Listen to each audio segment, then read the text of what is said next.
हे घ्या मैत्रिणींनो आपले झक्कास असे खजूरचे लाडू, जे तुम्ही उपवासामध्ये पण खाऊ शकत आहात। लहान मुलांना फार आवडतात। घरामध्ये मोठे व्यक्ती कोणी असेल ज्यांना चावण्याचा त्रास होतो ते देखील हे लाडू खाऊ शकतात। घरातले सगळे कुटुंबातले सगळे लोक हे लाडू अगदी मनापासून खातात। तर मैत्रिणींनो ही रेसिपी नक्की ट्राय करा। माझ्या चॅनलला लाईक करा, सबस्क्राइब करा आणि शेअर करायला अजिबात विसरू नका। Thank you friends. तर मैत्रिणींनो आपण हे खजूरचे लाडू बनवण्यासाठी पहिले खजूरमधून त्यातल्या बिया आणि जे त्याचं देठ असतं ते सर्व काढून खजूर अशा प्रकारे स्वच्छ करून घेतलेली आहे। आपण आता एक अशी कढई घेऊन त्यामध्ये गावठी तूप टाकणार आहोत थोडे, आणि त्याच्यामध्ये आपण आता एक खजूर परतवून घेणार आहोत थोडी थोडी करून। आणि अशी खजूर थोडी थोडी त्यामध्ये टाकून आपण अशी छान परतून घेणार आहोत। अशी तुपामध्ये ही खजूर गरम केल्यानंतर ती अशी सॉफ्ट होऊन जाते। अजून हे आपल्याला मिक्सरमध्ये वगैरे बारीक करायचं नाही आहे, आणि मग आपण हाताने सुद्धा असं स्मॅश करून याचे छानपैकी असे लाडू करू शकतो। तर हे लाडू असे भरपूर हिमोग्लोबिन युक्त असतात।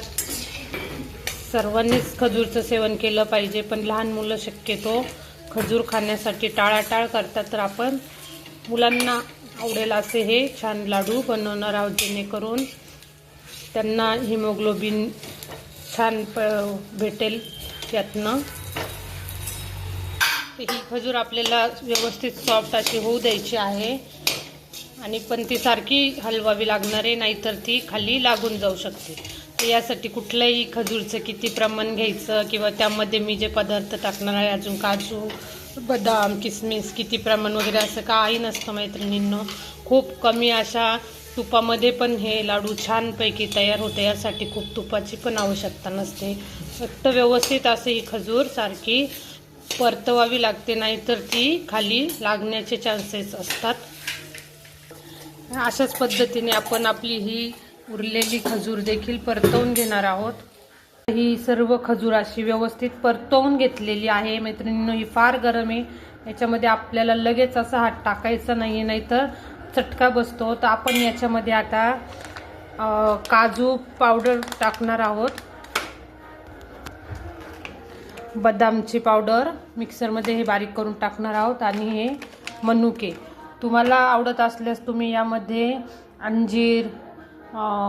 अंजीरचे छोटे छोटे तुकडे किंवा अक्रोडचे पण पावडर करून टाकू शकताय, किंवा तुम्हाला जर आवडत असेल तर तुम्ही डिंक सुद्धा यामध्ये तळून आणि असा स्मॅश करून टाकू शकताय मैत्रिणींनो। तर आता मैत्रिणींनो मी यामध्ये काजू बदामची पावडर करून टाकलेली आहे। लहान मुलांना काजू बदामचे तुकडे आवडत नाही मोठे मोठे, त्यामुळे ती पावडर करून आपण यात घालणार आहोत, जेणेकरून मुलं हे लाडू आवडीने खातील। आता यामध्ये मी टाकत आहे मनुके, आणि हे आपल्याला व्यवस्थित असं हलवून घ्यायचं आहे।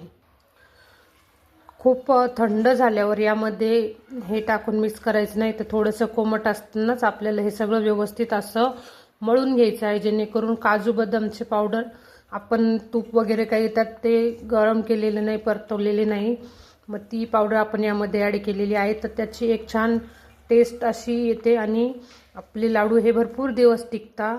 त्यामुळे आपल्याला थोडं गरम गरम याच्यामध्येच हे टाकून घ्यायचं आहे, पण हाताला चटका बसणार नाही एवढंच गरम आपल्याला ते ठेवायचं आहे, जेणेकरून आपल्याला ते व्यवस्थित मळता येईल।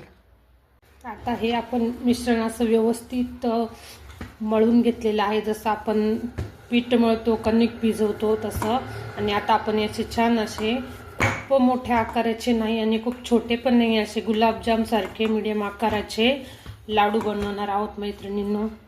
हे बघा, घरातील सर्वांनाच आवडतील असे छान झक्कास असे लाडू आपण बनवणार आहोत। डॉक्टर पण आपल्याला सांगत असतात खजूर खा, मनुके खा। हे बघा, तर असे लाडू आपण ह्या सर्व पिठाचे करून घेणार आहोत। तुम्ही पण ट्राय करा, तुम्हाला तुमच्या मुलांना ही रेसिपी फार आवडेल। खूप सुंदर अशी ही रेसिपी आहे, आणि याचं काही नाही की असं हिवाळ्यातच खाल्लं पाहिजे, उन्हाळ्यातच खाल्लं पाहिजे असं काही नाही आहे याचं.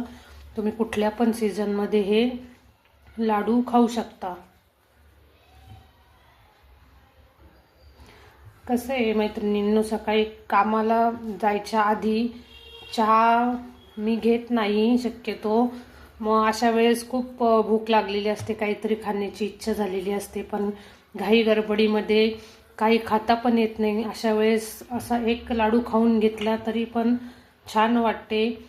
चालता चालता जाता जाता आपण एक लाडू तोंडात टाकून जाऊ शकतो आहे.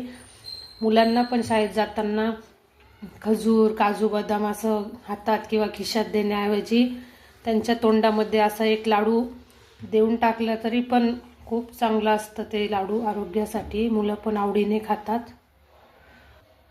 तर हे बघा मैत्रिणींनो, अशा पद्धतीने आपले हे सुंदर असे लाडू तयार झालेले आहे. हे तुम्ही उपवासाला देखील खाऊ शकत आहात.